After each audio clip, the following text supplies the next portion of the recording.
जय हिंद दोस्तों। साल था 2007 जब ऑस्ट्रेलिया को T20 वर्ल्ड कप के सेमीफाइनल से बाहर खदेड़कर संपूर्ण भारत जश्न में डूबा हुआ था। लेकिन दूसरी तरफ माइटी ऑजीज बदले की आग में दहक रहे थे, क्योंकि कंगारुओं की वो बादशाहत भारत के सामने फीकी पड़ चुकी थी। लगातार 3 वर्ल्ड कप जीतकर आई ऑस्ट्रेलिया सेमीफाइनल्स में मिली हार को पचा नहीं पा रही थी। ऐसे में इस आग में घी डालने का काम करती है भारत की वर्ल्ड कप के बाद ऑस्ट्रेलिया के साथ एक ओडीआई सीरीज, और ये सीरीज भारत में आयोजित की जाती है। कंगारू इस सीरीज को एक बदले के रूप में देख रहे थे। तो वहीं भारत जो 2007 T20 वर्ल्ड कप जीतने के बाद नई ऊंचाइयां छू रहा था, और अपने इस नए कप्तान के साथ भारत हर जगह झंडे गाड़ रहा था, और युवाओं से भरी ये भारतीय टीम हर मैदान फतेह करने को व्याकुल थी। ऐसे में संपूर्ण भारत की यह अभिलाषा थी कि भारत इस सीरीज में भी कंगारुओं के अभिमान को तोड़कर जीत का परचम लहराएगा। लेकिन ऑस्ट्रेलिया के लिए यह सीरीज किसी प्रतिशोध से कम नहीं थी। कंगारू अपनी फुल स्ट्रेंथ के साथ भारत पहुंचे, जिसमें गिलक्रिस्ट, हेडन, साइमंड्स पॉन्टिंग और ब्रैडली जैसे बड़े नाम थे।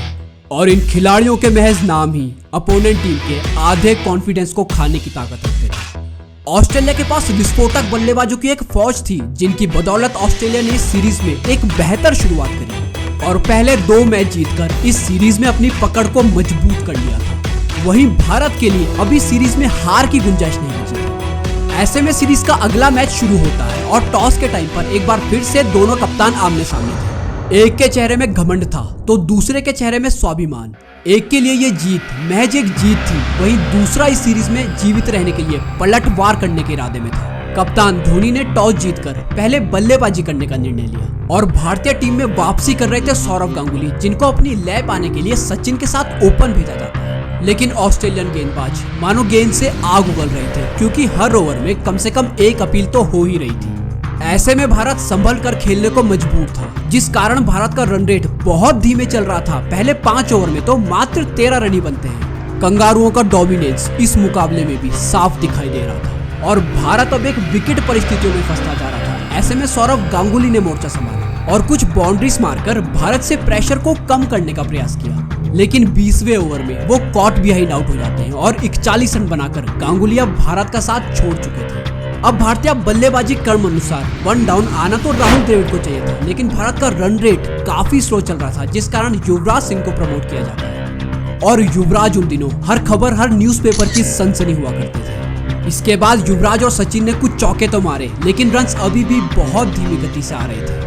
ऑस्ट्रेलियन गेंदबाजों ने भारतीय बल्लेबाजों पर पूरी तरह से शिकंजा कसा हुआ था। दोनों ही बल्लेबाज ऑस्ट्रेलियन गेंदबाजों के सामने स्ट्रगल करते दिख रहे थे, क्योंकि अब सचिन ने अपना अर्धशतक तो पूरा किया, लेकिन ये अर्धशतक संपूर्ण भारत की धड़कनों को बढ़ा रहा था, क्योंकि ये 50 सचिन ने 91 गेंदों में लगाया था। और ये बात किसी से छुपी नहीं थी कि इस लाचार प्रदर्शन के चलते तो भारत ऑस्ट्रेलिया को एक सम्मानजनक स्कोर नहीं दे पाएगा, क्योंकि दूसरी तरफ ऑस्ट्रेलियन खिलाड़ी जीत पाने के लिए मर मिटने को तक तैयार थे। और ये बात सचिन और युवराज दोनों को ही बड़े अच्छे से पता थी। इसीलिए अब दोनों ने ही यहाँ से भारतीय पारी को बूस्ट देने का प्लान बनाया, और ये प्लान कुछ हद तक कामयाब भी हुआ। लेकिन ऑस्ट्रेलिया की कसी हुई गेंदबाजी के साथ साथ उनकी अविश्वसनीय फील्डिंग ने भारत को रन बनाने का मौका ही नहीं दिया, और इस प्रेशर में अब यूवी भी अपना विकेट गंवा देते हैं। लग रहा था कि पहले 2 मुकाबलों की तरह इस मुकाबले में भी कंगारुओं का ही राज होने वाला है। लेकिन भारत के लिए संकट मोचन बनकर आते हैं भारतीय कप्तान महेंद्र सिंह धोनी, और धोनी के आते ही ऑस्ट्रेलियन गेंदबाजों में हाहाकार मच चुका था, क्योंकि धोनी नाम का ये तूफान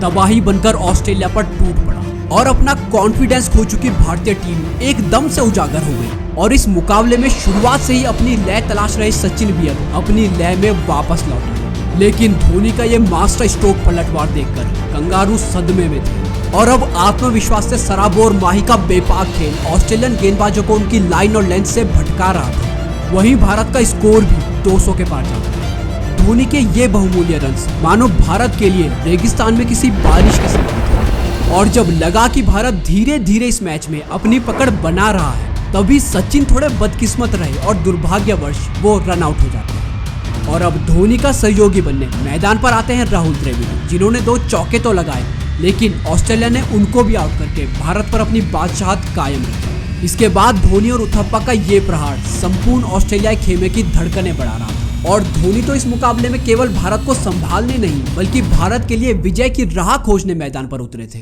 क्योंकि धोनी नाम का ये तूफान रुकने का नाम ही नहीं ले रहा था। धोनी और उथप्पा के बल्ले से निकला एक शॉट न सिर्फ ऑस्ट्रेलिया के मंसूबों पर पानी फेर रहा था, बल्कि भारत को एक बड़े स्कोर की ओर भी लेके जा रहा था। और पारी के आखिरी ओवर की आखिरी गेंद पर धोनी ने एक गगनचुंबी छक्का जड़ के अपना अर्धशतक भी पूरा किया। वहीं उथप्पा के भी 18 गेंदों में तेज तर्रार 30 रनों की बदौलत भारत ने अपने 50 ओवरों में 291 रन बनाए। हालांकि ऑस्ट्रेलिया जैसी टीम के लिए किसी भी लक्ष्य से पार पाना संभव था, लेकिन भारत की एक धीमी शुरुआत के बाद ये एक अच्छा टोटल था। और एक बात तो तय थी कि दोनों ही टीमों के बीच एक ऐसी टक्कर होने वाली थी जिसका गवाह संपूर्ण विश्व होने वाला था।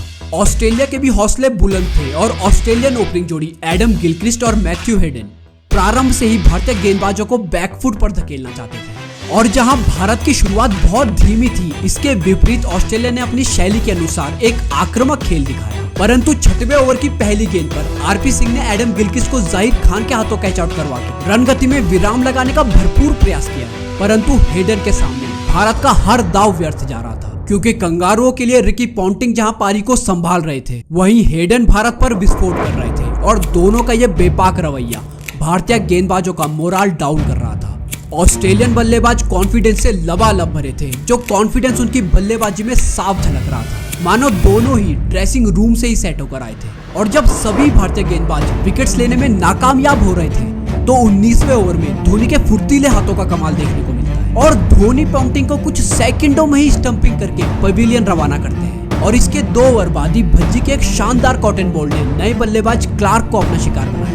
लेकिन भारत के लिए एक सरदर्दी आउट होकर पवेलियन जा रही थी, तो दूसरी उससे भी बड़ी सरदर्दी मैदान पर चलते हुए आ रही थी, जिसका नाम था एंड्रू साइमंड्स। और साइमंड्स को भारत के खिलाफ खेलना बेहद पसंद था और आते ही उन्होंने बड़े बड़े शॉट्स लगाकर इस बात का प्रमाण भी दिया। भारत के लिए अब एक तरफ कुआं और दूसरी तरफ खाई वाला मंजर सामने था, क्योंकि अब मैथ्यू हेडन भी अपना अर्धशतक पूरा करते हैं। दोनों ही अब टॉप गियर में बल्लेबाजी करने लगे और हमारे गेंदबाजों की हालत बद से बदतर होती जा रही थी। हेडन तो मानो अपना पैर अंगद के पैर की तरह क्रीज पर जमा चुके थे और हेडन की ये पारी ऑस्ट्रेलिया के लिए एक संजीवनी का काम कर रही थी। वो तेजी से अपनी शतक की ओर बढ़ ही रहे थे कि तभी मुरली कार्तिक ने उनको बाउंड्री पर जाहिर खान के हाथों कैच आउट करवा के भारत को इस मुकाबले में खींच के वापस लाया।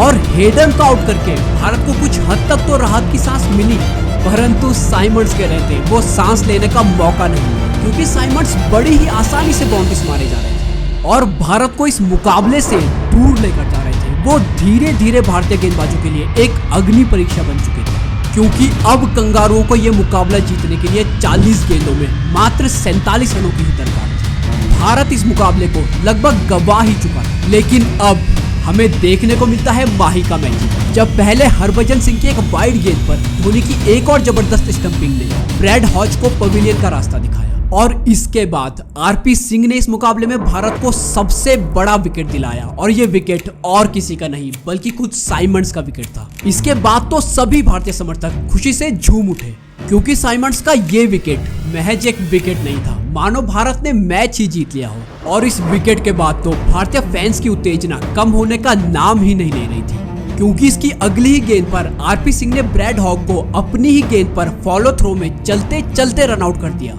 आरपी सिंह के इस ओवर ने भारत की इस मुकाबले में पूरी तरह से वापसी करवा दी थी। इसके बाद जेम्स होप्स के कुछ रनों की बदौलत ये मुकाबला आखिरी ओवर में पहुंचता है, जहां कंगारुओं को जीतने के लिए 16 रनों की जरूरत थी और ये मुकाबला किसी विश्व युद्ध से कम नहीं लग रहा था। हालांकि मैच का कंट्रोल पूरी तरह से भारत के हाथ में था, लेकिन यह ऑस्ट्रेलिया था आखिरी गेंद तक हार न मानने वाला ऑस्ट्रेलिया, क्योंकि जाहिर खान के इस आखिरी ओवर की पहली गेंद पर होप्स ने एक चौका मारकर इक्वेशन को 5 गेंदों में 12 रनों पर ला दिया। लेकिन इसके बाद कप्तान धोनी खुद जाहिर खान के पास गए और उन्हें सलाह दी कि कौन सी गेंद डालनी है, और जाहिर खान ने भी बताया गया प्लान फॉलो किया और जाहिर ने इसके बाद अगली 5 गेंदों में कंगारुओं पर पूरी तरह से अपनी पकड़ बना कर रखी। और जाहिर की टाइट गेंदबाजी के चलते ऑस्ट्रेलिया अगली 5 गेंदों में मात्र 3 सिंगल्स ही ले पाए और भारत ये मुकाबला 8 रनों से जीत जाता है। और इस जीत के साथ ही भारत ने ऑस्ट्रेलिया जैसी तगड़ी बैटिंग ऑर्डर के सामने रन्स डिफेंड कर लिए थे और कंगारुओं का घमंड अब ध्वस्त हो चुका था। वही कप्तान धोनी की ये ऐसा ओडीआई कैप्टन पहली जीत थी, और कमाल की बात तो ये थी कि ये पहली ओडीआई जीत थी ऑस्ट्रेलिया जैसी तगड़ी टीम के खिलाफ आई थी। और उससे भी उत्कृष्ट बात तो ये थी कि अपनी पहली ओडीआई जीत में कप्तान धोनी अपनी नाबाद अर्धशतकीय पारी और 2 अविश्वसनीय स्टंपिंग के चलते मैन ऑफ द मैच भी रहे थे। तो ये थी कहानी धोनी की एज अ कैप्टन पहली ओडीआई जीत की, और इस जीत के बाद धोनी ने भारत को जीत की आदत सी लगा दी थी। उम्मीद करता हूँ आपको ये वीडियो पसंद आया होगा। वीडियो को अंत तक देखने के लिए बहुत बहुत धन्यवाद।